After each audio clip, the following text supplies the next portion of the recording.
Thank you for joining us for the SMAX user group. I'm Brenda Shakivorkian, your host, and with me I have Steve Anderson and Philip Koch from the product management team. And the topic of today's call, it's a drill down on selected SMAX 2022.05 features.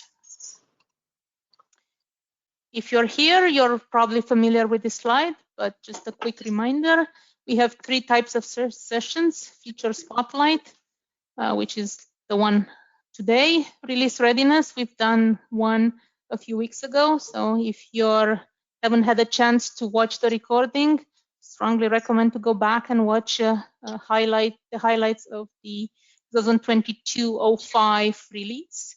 And then occasionally we have office hours where we don't have a specific topic, but just an opportunity for the audience to bring up topics, discussions, provide feedback. And if you have issues with your audio, another way of connecting is by phone. So if at some point you would like to come off mute and ask questions and your computer audio doesn't work, you have the alternate option using the telephone number and code, and the information should be in your invite as well. Okay, so two topics for today under the SMAX 2022.05 functionality drill down. We'll go over the Converged Authorization capability and multiple selection in lists.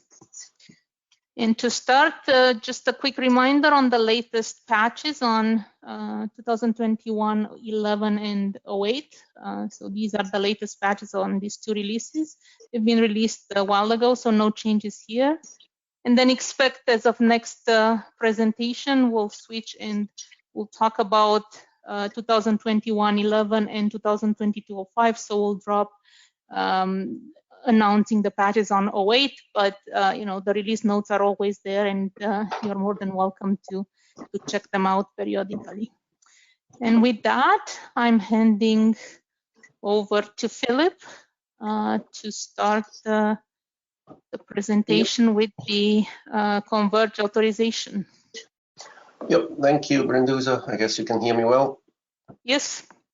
So one more last comment just to pull it forward in regards to the patches. We are about to release the patch for the 05 release, just to give you a heads up on this as well. I will come back to the reason why that is important for you at the end, or when I'll go through the presentation of the next section as well. I'm just telling you twice, so you hear it twice. Also gives you a heads up that this is an important patch that you should deploy if you're running 2022.05. All right, digging into the first topic for today of Converged Authorization. The name Converged Authorization is you might have heard context in that conversation that was referred to as native IDM. It is about making it possible that what you do in regards to authorization, the way you're using your solution, and here we are generally talking about the solution that contains more than one single product, as in, for example, a SMAX with a CMS or a HCMX with an OO, right, or whatever combination that you do under the larger area of what we sometimes also refer to as enterprise service management, or ESM, from a portfolio perspective, the way Micro Focus looks at the world. So when you are in that context, authorization is specific to the application, to the product, right? Also from when you look into the history of where the products come from, every product needs to take care of authorization, meaning making sure that you know who you are to be able to log in. There's something called there's also something called authentication. You need to watch out that I'm not stumbling over my own words. There's also something called authentication, which is what you do to be able to log in. After you've logged in, you need to get the rights, which is the authorization, just to clear that one up as well. And I stumbled a little bit about this myself here now as well. But the Converged Authorization is all about making it possible to take care of the user administration, group administration, role administration, which is what you need to do authorization. I have a follow-up slide that goes a little bit more in details what that is, in one place. And you can see this here on the slide. The slide is a bit loaded with boxes and colors, but the real intention is that we want to get to a point where you have a single place to go to for the majority of your user management activities. I'll get to the details which ones are not there, But what you consider as a day-to-day operations or a week-to-week operations in regards to user administration, which is generally in context of people, users, groups and group memberships, and roles or role allocation, and the relationships of all those three in the mix, that is what is in that centralized place. Then we are reducing the personas as in the people that do that user administration, because it's centralized.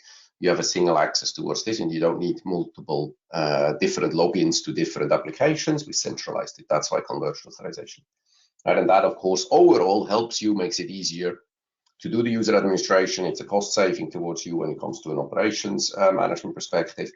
And for the audience that is here today, that is running on our Micro Focus SaaS solutions, you will no longer have to, once this is activated on your tenant, you will no longer have to create a PCS ticket to ask for the allocation of rights towards the CMS, as an example, because you can do it yourself now, or you will be able to do it yourself now after this is activated. This is functionality that is part of the 0.5 release. And here again, the disclaimer I already said in the beginning, you will not see it if you log into the docs portal, or if you go to the doc page today and look for this, you will not see this, because we have not published the documentation space yet, because we had an issue on the code that didn't make it into the 0.5 release. So that is where patch 1 becomes important. So if you want that functionality as part of your tenant, we first need to deploy patch 1 to your farm, which is what is going to happen over the next few days when we're upgrading the farms, right? But that's why you will not see it in the documentation today, if you would look today, but you will see it sometime during next week when we have finished upgrading the farms and finishing the full upgrade cycle.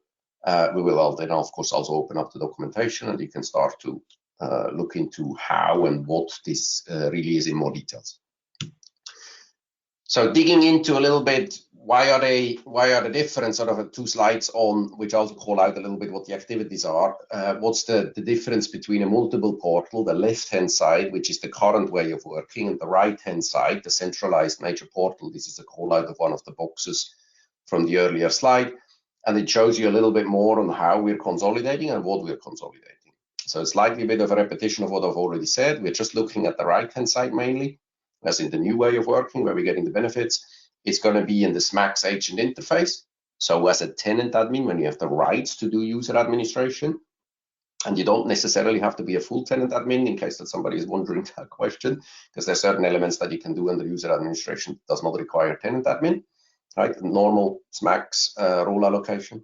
You manage all that on the SMAX agent interface. I will demo it to you afterwards as well, so you see it. One of the asks for this feature when we built this is that we don't create a new UI, that we're using the existing UI and enhance the context of that existing UI. Right. There is, though, still aspects that you will have to do, and this is the non-major activities, like, for example, setting up the authentication protocol, as in the integration towards Active Directory, or towards, as in, a SAML setup that you want to do. You only do that once.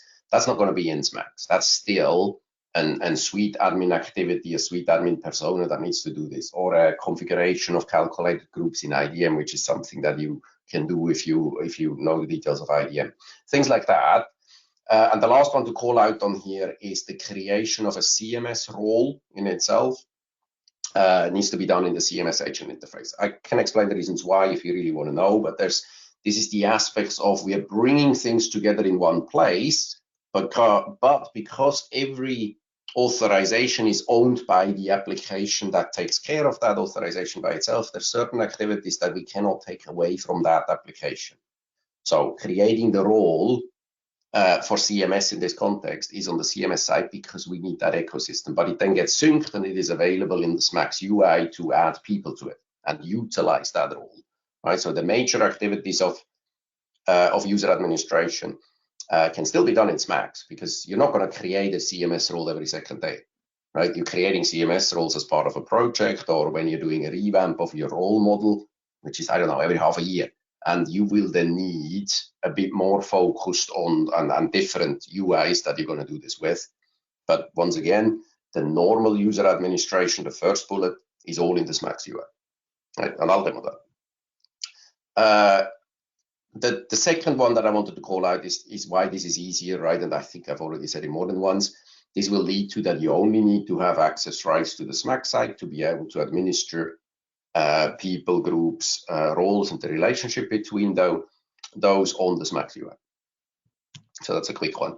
So if we go a little bit more into the details of what are the use cases, and here we call it, I'm sure there's more detailed use cases, but we called out the big ones as we see them, which is also in the scenarios of the context of where you are. So migrating an existing customer here is called out is that you as a customer that is already consuming the solution, we need to make sure that you can consume the functionality when you go to 0.5. There is a migration step involved in that, which is something that you can do from the suite administration side. I will demo you that to you as well. It's also documented in our documentation what that means. That migration is just an activation. First you simulate, you check if you're happy with what the simulation does, and then you execute it. You can run that migration multiple times, and you potentially need to do that multiple times. I explained to you why that potentially could be done when I'll demo it to you.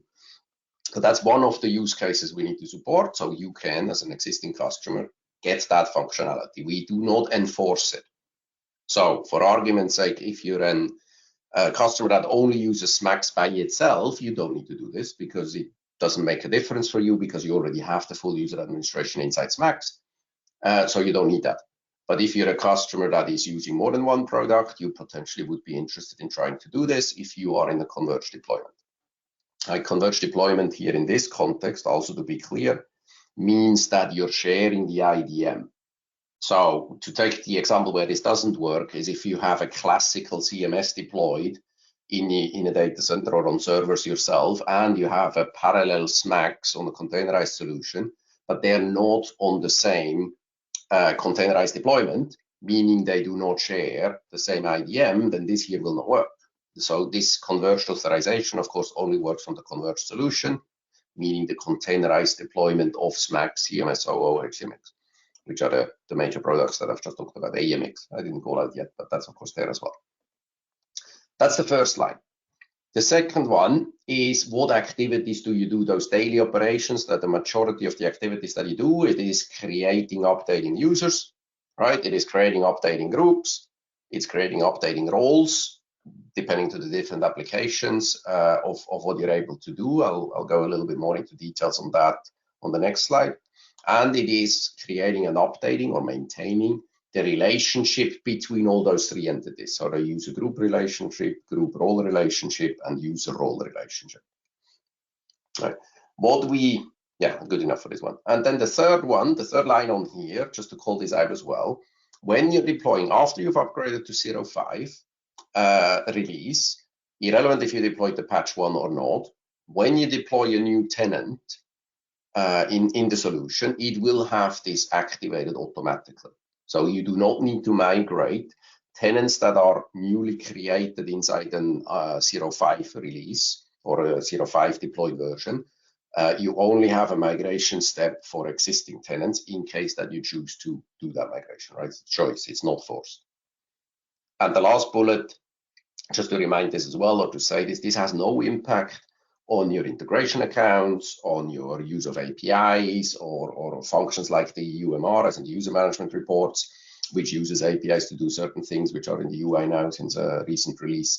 It has no impact on that because we are not changing the way we are doing authentication or authorization. We are just adding on a converged user experience, a place where you can manage this in a single place. We are not changing the functionality of authorization or authentication. This is the reason why we are not impacting, for example, integration accounts. So there is overall, simplified said, there's no negative impact for activating this. There's no additional extra work for you to do except activating, as in doing the migration of activating, which is very simple. I'll demo it to you, right? And you don't have to do external activities to make sure that this functionality can be activated. So it's pretty straightforward. So that's on this slide. Then, as said, I'm going a little bit more into context where the data is. And this here is, maybe a little bit, as it's not techy, but there's a few policy statements here that you should understand or be aware of, because it might have implications in regards to especially already deployed systems that might have done things that go against those policies, you need to be aware of those. So the first thing, of course, is we are storing all that data in IDM. So the groups, the roles, the user, and the relationship will be stored in IDM. IDM is the identity management module or solution that we have as part of the foundation, right? Then we are making all of those groups, roles, and users and relationships that are in context of this converged authorization, we're making those visible on the SMAX side, in the SMAX agent portal. So not all the data that you will see in the SMAX agent portal is stored in SMAX. It's made visible. It depends on the context of what it is, because the SMAX data is, of course, stored in SMAX as well, but the CMS data is only pulled in to share, or only a subset of the information is pulled into SMAX, because the actual engine for CMS is inside CMS. Then the role, and this is an important part, the role is defined per application. So meaning we cannot share a role. We don't want to have a role share, because that gives you a whole other complexity that is not so easy to handle. So we made a conscious policy choice that a role must be application specific. So for argument's sake, if you're saying I'm a tenant admin in SMAX, I want to have a tenant admin role for CMS as well. You cannot use the SMAX tenant admin role and make it a CMS tenant admin role. You will have to use a new role, a parallel specific role that is called, for argument's sake, CMS tenant admin, right? So it is application specific. Do not share roles. And the definition of those roles, to call this out as well, the sub-bullet, right? You're defining the roles in a SMAX context, you're defining the roles inside SMAX, because the role and the permission module is inside SMAX. In CMS, you're defining the role as a repetition again in CMS, because the permission module and the whole authorization logic of CMS is inside the CMS application. When it comes to D&D, or D&D is the module, or is the capability name is HCMX, the pieces of Service Designer and what you know under HCMX, OO, as well as a new service audit that is going to be released soon. Right, it's currently not publicly available, but it's already there from a code perspective. They've made the choice to use IDM as the engine to handle permissions and authorization. So you will see all the details in regards to permissions and roles in IDM for the HCMX components, OO and audit, right? But you will not see the permissions of SMAX in IDM as an example, right? Just to understand that where they are. And the reason is because every application has its own engine. It needs its own engine. There's no other way.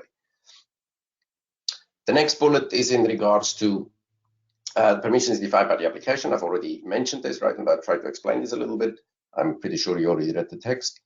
Then when it comes to groups, you can share groups, right? So above where we said the roles are application specific, groups don't have to be application specific. So you can create, for example, a change management group and give SMAX rights permissions, as in a SMAX role, which gives SMAX permissions to that group. And at the same point in time, you can allocate a CMS role and give, therefore, CMS permissions to that group, right? That's okay. You do not have to have application-specific groups. You can, of course, if you want to, but you don't have to. It's up to you. It's, as in, you're free to use them the way you want to. And the last bullet here, I've already mentioned on the slide earlier. Then we have, as part of this rollout, and this slide, if you joined the release readiness, you might have seen this already there as well. We have a customer journey. I'm not going to go through every single bullet. The slides will be shared or can be shared if you're asking for it. I've put them in case that you would want to use them for your own use. I've already gone, or I will go through the steps on what is happening in the demo, so you see what the activities are. There's two journeys that we do. One of them is a new tenant, meaning it's activated automatically, so you don't really have any activities in regards to migration. And we have a second journey, which is about the actual migration of what you do and what are the steps when you migrate from an existing tenant to an 05 based released SMAX that has activated or migrated towards the converged authorization, so you can actually get the benefits of what I've already mentioned. Okay, that's the PowerPoint. So I want to show you this in, oops, where did we go? I want to show you this in the solution in a live setup. So starting on the suite administration side, to show which is the context of the migration. right? So when I'm on the level, or this is suite administration already logged in, right? It's a test system where we have a few tenants. If you're looking at the specific tenant, you have the last menu here that is called authorization migration.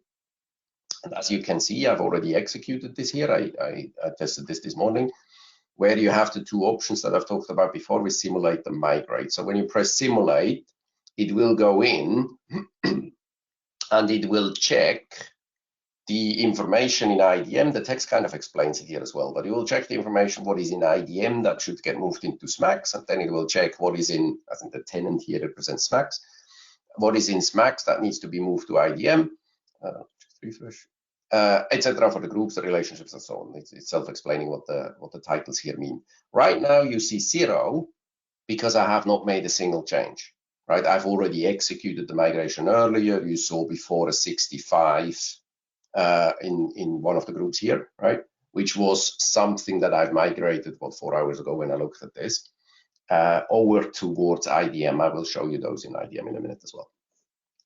Now, I earlier called out and saying you can run this migration multiple times. So for argument's sake, as I said, because we're doing the authorization in the SMAX UI, we're also asking you to do the work in the SMAX UI. So if you don't do that, if you now, by chance, go into IDM and you create a new group in IDM, which IDM allows you to do, right? And you do that, that group will not automatically sync back into SMAX, because that's not how the logic works. The logic works from you have a SMAX UI, it will make sure that everything is saved in IDM and it pulls the data back into the UI to then manage it. If you now create stuff on the IDM side, you're out of context of the integration itself and you create a mismatch of data, meaning you create the group in IDM that is not visible in SMAX and never will be, except if you migrate this again.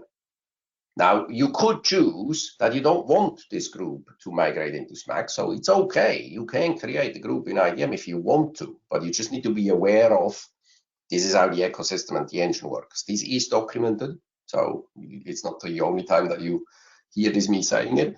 You can also read up on that. Right, but as said, you can migrate as many times as you want to. I can do this again.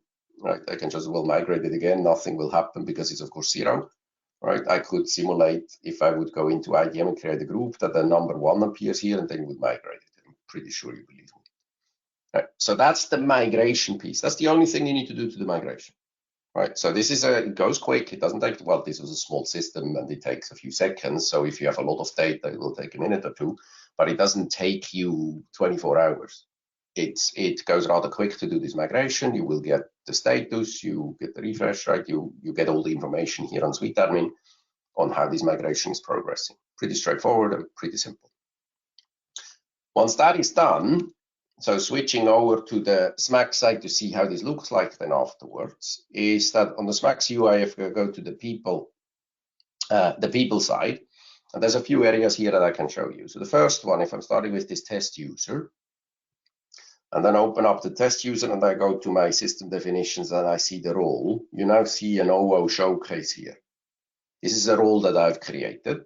The OO prefix is because I marked this role to be an OO role, right? And as we talked about before, conscious choice, every role needs to be application specific. And before anybody asks, why is there no SMAX in front of tenant admin? That's because the tenant admin role already exists inside the SMAX ecosystem, so we don't prefix it with that, right? So we are a little bit inconsistent when you're looking at how it looks like, but that's by the design of how we are converging those together. We had to make that compromise. If I now go on here and I type in CMDB, you're seeing the 4 CMDB roles that are automatically created when you deploy a CMS. Right, I have not manually created those. They come from the out of the box. Right, I could now add CMDB viewer, or again, I have added CMDB viewer towards the test user. So the example I said before with the SaaS customers that are on the call. So once this is activated on your tenant, you can go in here and you can start to do your access management, as in controlling who has CMDB viewer rights with your users yourself. You can, of course, do that on groups as well, right? As you know it from SMAX, so this showcase group is what I created earlier as well. You can, of course, do that on the group role as well. Same logic as you know it from before. So the statement that I said is we haven't created a new UI, we haven't changed the UI either. It's the same behavior as you know it out of SMAX. We just have more information and more data available for that. So if we now jump back towards the IDM side, if I go into IDM to show you what you've just seen on the SMAX side, you can, so we are here on the organization of this tenant. Right, that's so if I jump to the tenant ID, the 5224, right? So it's the same, it's the representation inside IDM towards this tenant. If I'm looking at the groups here, you can see this showcase group, right? That's the one I've created earlier. You can also see this release manager group up here, which you probably wonder why this one is here. So right now, IDM has 3 groups. The reason why it has those 3 groups is because it has roles allocated to it that IDM cares about. It will not show you all, for argument's sake, 500 groups that SMAX has if SMAX doesn't have an allocated role. So to demonstrate this, if I go in here and take this ECAP group, and you're looking at the roles, there is no role. So if I'm adding an IT user, IT user towards this, the role, this is a SMAX role. I can also add a CMDB. See if I can type. I can also add a CMDB role. Maybe not the best ones to showcase, but just for argument's sake, I've added 2 roles to this. As soon as I've done this, because I pressed save, let me just refresh. This was pushed to IDM. The save button will push it, right? So now this ECAP group is in IDM as well because I have users roles related to it, right? Same thing counts for people. So when I open this showcase group, you can see that David is here. So that's going back to that showcase group. Here we go. This showcase group has 1 member, right, Dave?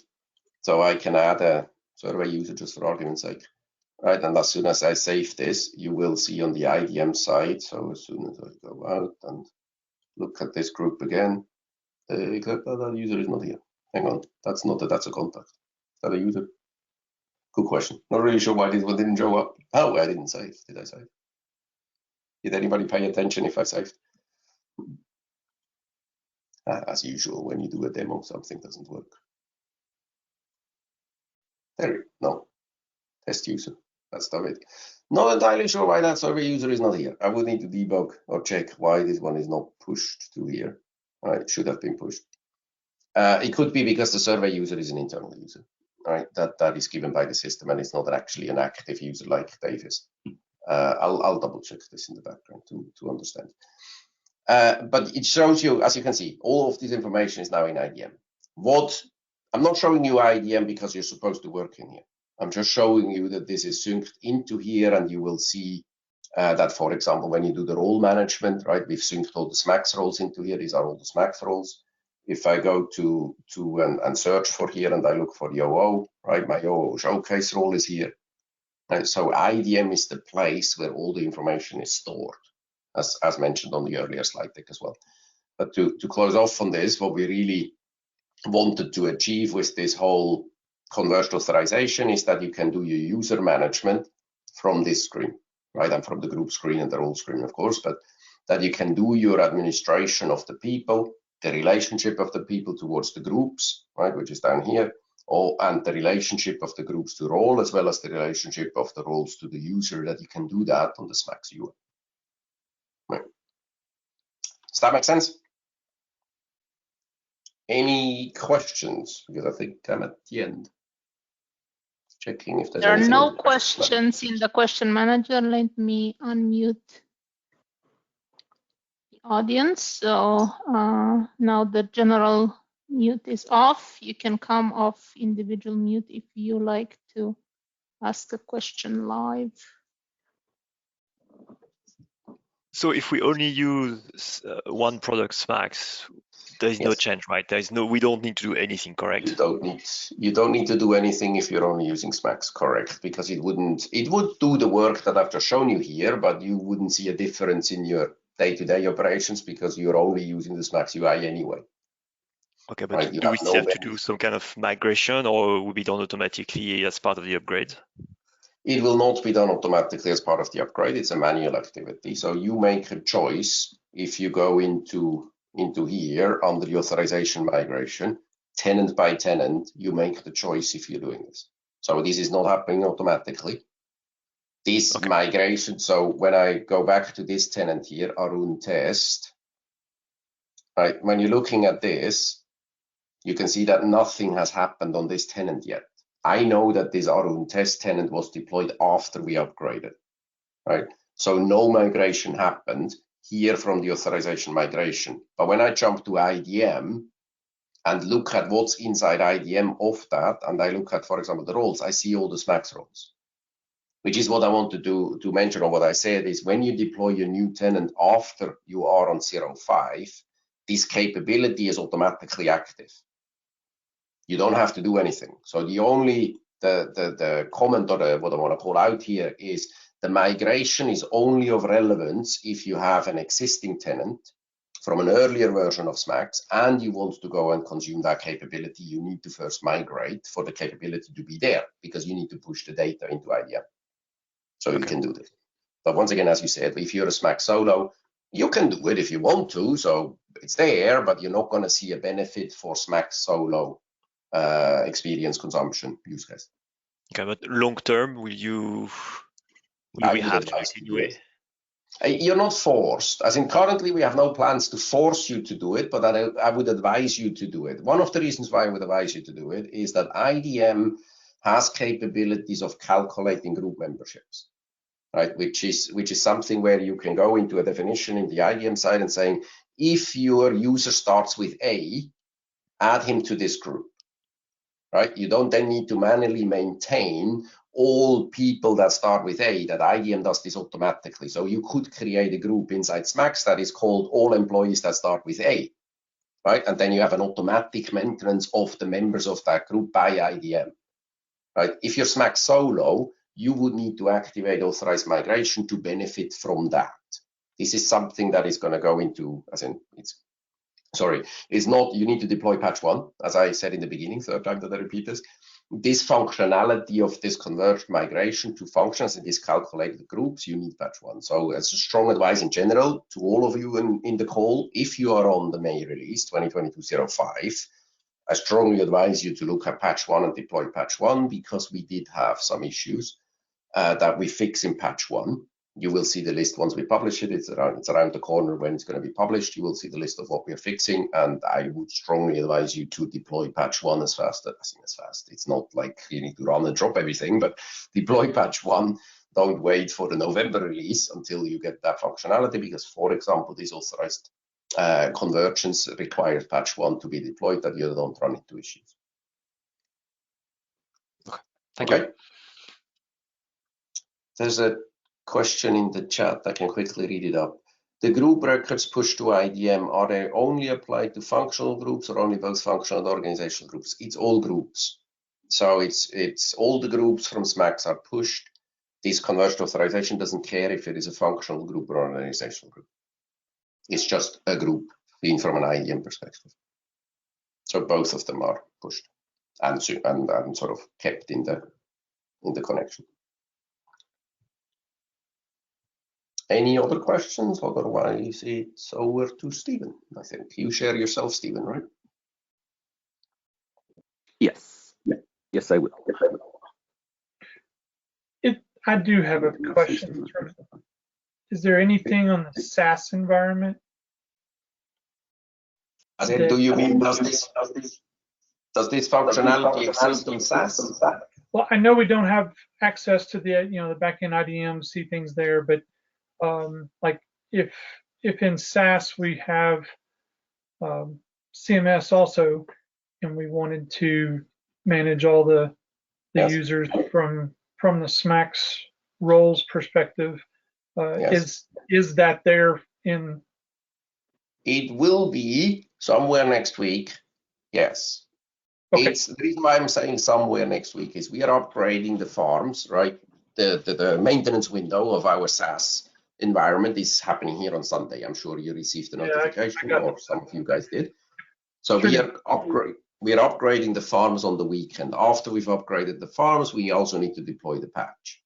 Right, and this timeline, when exactly we do that, I can't tell you it's 3 o'clock on Monday. Right, that's why I say sometime next week, where you're going to get there. The last piece, which is also of importance, is we need to migrate your tenant before you can benefit from the capabilities. So for argument's sake, if you're running on our farm, we ask you, do you want us to activate the migration, or you reach out to us and say, we really would like this, as you currently say in the call here, can you please execute that migration? Right, so that migration we would then need to execute. So for argument's sake, would be Wednesday or Thursday until you have it next week if you tell us now that you want it. Right, did that make sense? So that's why it's a little bit sometime next week you would be able to consume this functionality, but we will have to activate it because, as you know, you don't have access to suite administration. So this part here, SaaS operations needs to do. So you need to create a PCS ticket to request to activate this, as in not activate, to execute the authorization migration. And as soon as that is completed, you would have the capability as I demonstrated it, and you could maintain your user and your CMS roles and so on yourself. Make sense? Thank you. Yeah. And I can see that, yeah, it's difficult if you can't unmute or if you can't type it. If you have the question, otherwise you can also send us an email and I can reply on the email if that helps you. For the person who's typing into the chat that he can't unmute. Any other questions?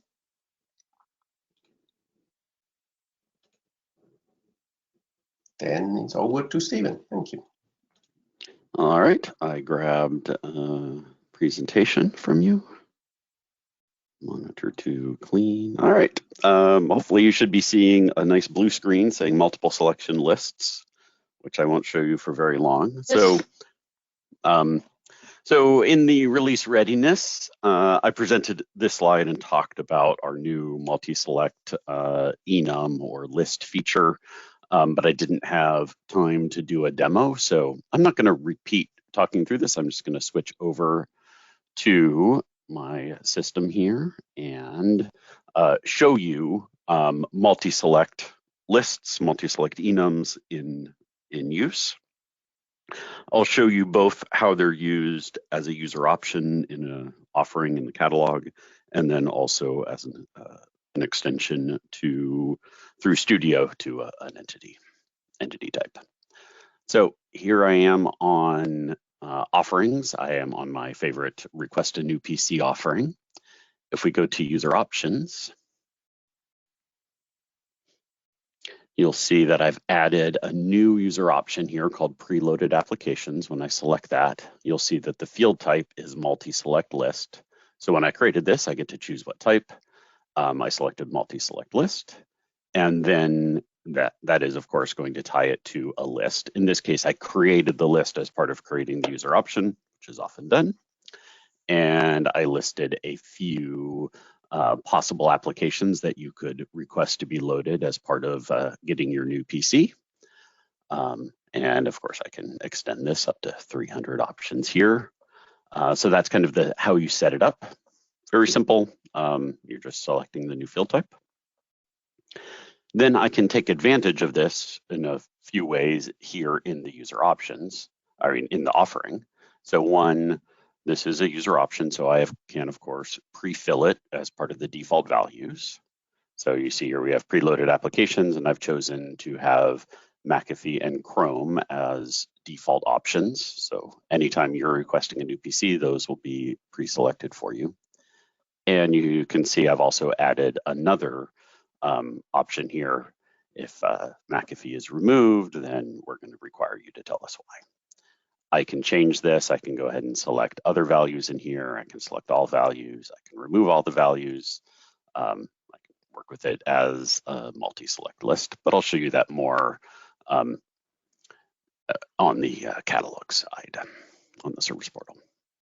And then I can also have business rules that interact with this. So in here in after change, so I have a mandatory business rule here that's going to check if the application's user option contains McAfee. Actually, if it does not contain, I have the exclamation point there. So if it does not contain, then the justification of McAfee removal is now mandatory. And we'll see that in action. And then also under rendering forms here, I have another one that's only going to show that field if it contains. It should be not contains, I think. Oh no, this is hide, yes. So if McAfee is in the application's user option multi-select list user option, then we're going to go ahead and hide that justification because we don't need it. All right, so let's go to the service portal. Let's search for new PC.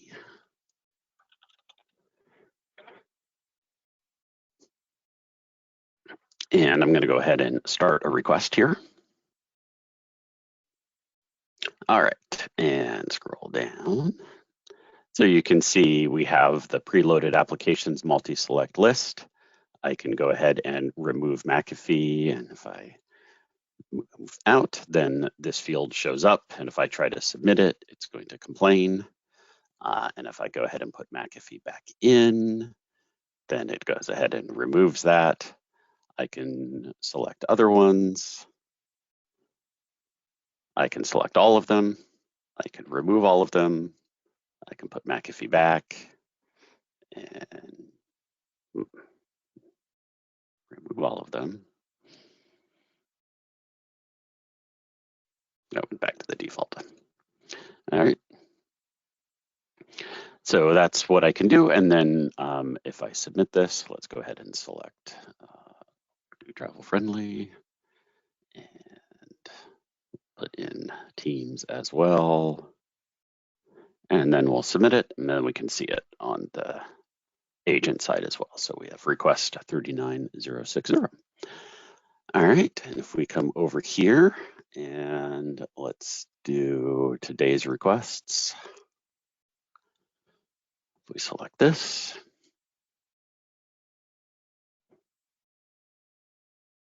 And if you have any questions along the way, feel free to speak up or enter them into the question manager. Either way is fine.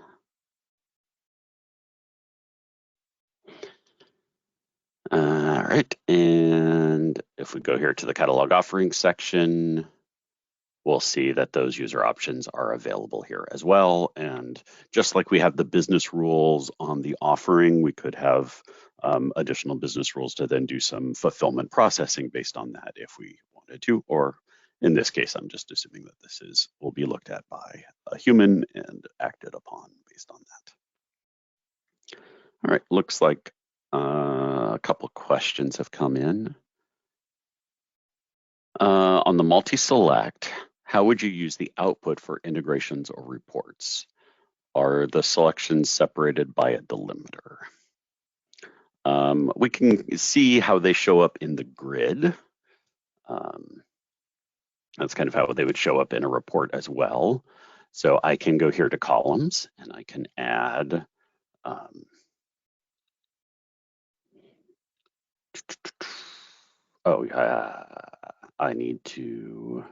would need to filter. You know what? Let me show you that in the second section where I'm doing it, actually extending the data model for request for some tags. And that'll be a little bit easier to show you that. Here, if I wanted to see the user option one, I need to filter to that particular offering. And I think it'll be a little more interesting in the other context. So I believe they are comma delimited, but we'd have to check the documentation. The multi-select field type is only available for user options. Yes, Carol, I mentioned at the beginning that I'm going to cover 2 scenarios. All right, let's move on to the second one for the field. So over here, I'm going to go into Studio, and on request, I've added a new field here called tags, and you'll see the logical type is enum set. So here's tags. The logical type is enum set, and it's a reference to the request tag list. If we come over here to lists, I can show you that I created the request tag list with a number of tags.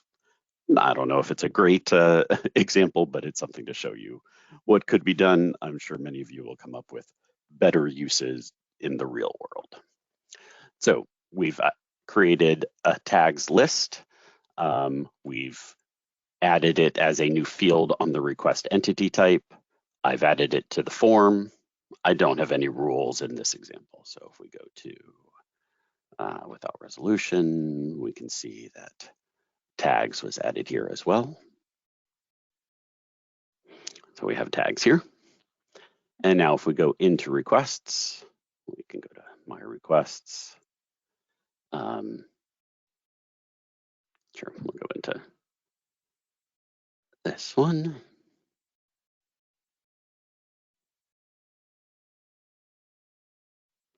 So you'll see we have the new tags field here, and I can go ahead and I can add all of the tag values that have been defined. I can remove them, or I can select them one by one and remove them one by one as well. And then we can save that.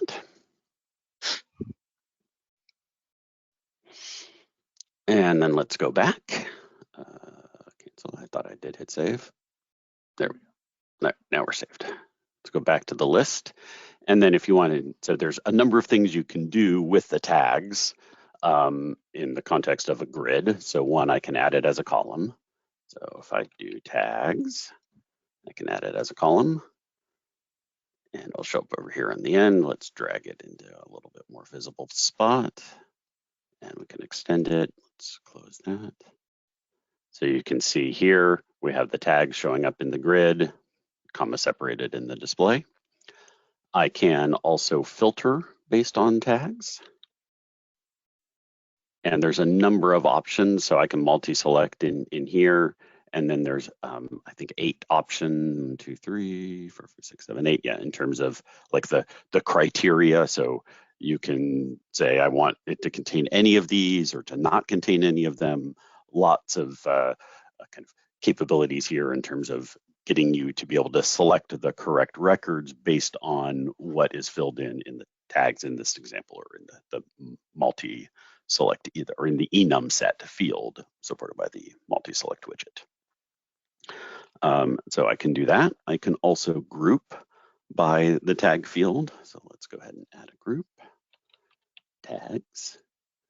And then you can see how we've only added it to one record, so it's not very interesting. But if I select any of these, it's going to show all of the records that contain that tag. Or I can see that 7 of them don't have a tag, or I can display all of them. So standard grouping capability. These, like the filtering and grouping, is available in reporting as well. And let's see here.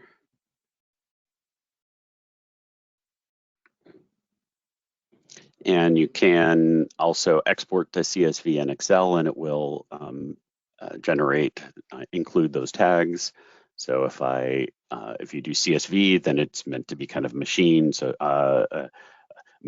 readable format. So it's going to use the internal name. If you use Excel, it's going to use the display label. So let's go ahead and click on that. And we'll bring this up. Not sure which screen it's going to come up on.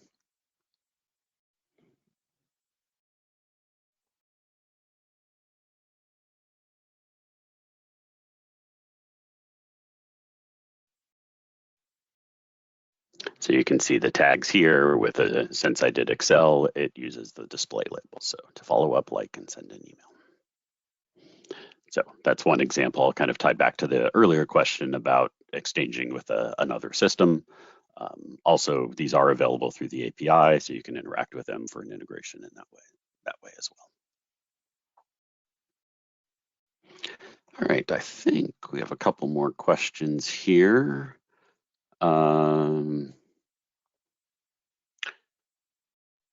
Is there a way for users to copy the changes of MultiSelect enum field from a request to its child tasks?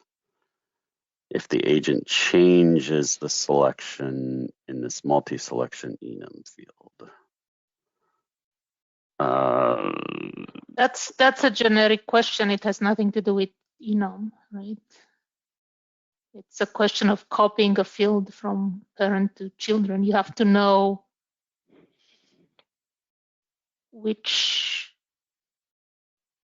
what the children's are, which it's a bit problematic for tasks because there is no real entity link. But one of the questions here also is, if you keep the question simpler, is can we use business rules to copy an enumeration field between two records? To keep it simpler, not to keep it in the context of a task, because then you would know what the tasks are. This is what you're referring to, Brinduta, right? So the question here is, do we copy, for example, from a request to an incident, to keep it simpler?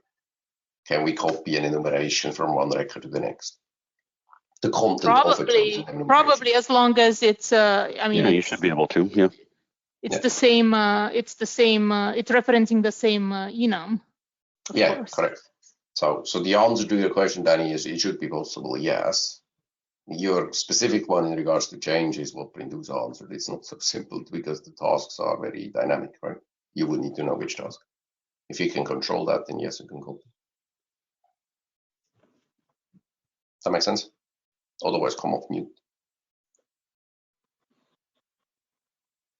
All right, and then last question currently entered is MultiSelect entity link on the roadmap? So a multi-select entity link is also called a many-to-many association. It's been available in Studio from the very beginning of SMAX.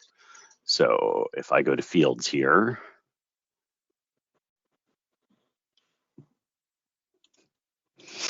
and I add a new association, that is going to create a many-to-many association. I'll be able to, I have to pick a target entity, of course.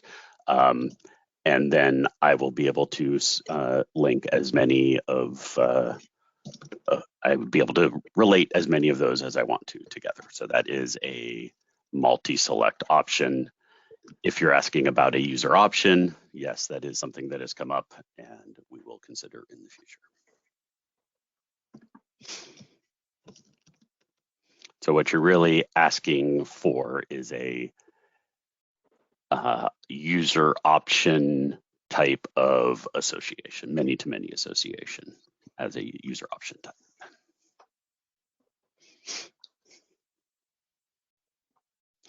All right, any other questions? I can maybe answer the question above from earlier from Zoe, his replied. I'm not sure if you can see the response because you're on the mobile phone. So your question was in regards to the converged authorization. If you do not create a role through the SMAX UI, it is not part of the sync, as I explained, and you correctly called out that then I would need to sync. So if I would create a role, and the question then comes, if I create a role in UCNB UI, in the administration module of the UCNB, that role would get synced into IDM by the logic of CMS, correct, but it would not automatically sync into SMAX, as talked about, because we're not doing a synchronization. So you would need to execute the sync again to do that. To prevent that from happening, create your roles in the SMAX UI, right? Allocate the users, use that role, as in allocate the role to the users, to the groups. And once you've done that work, the only thing that is then missing to do is to add the permissions to that new role in the respective application. So if you're creating an OO role, you would go into IDM to allocate permissions. If you're creating a CMS role, you would go into CMS UI to allocate the permission. That's the answer to your question, I think.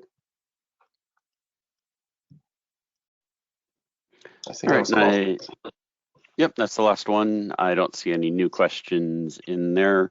I have some backup materials in terms of using DSL expressions with the enum set and various business rules that apply. So setting fields and these things are will work against enum sets, just like they work against enum fields. And then this just has a little bit more detail around the filtering options and some examples. But all of this is covered in the documentation as well. So, all right, I think we can go to the wrap up, Brinduta. I can drive if you want to talk. Yep.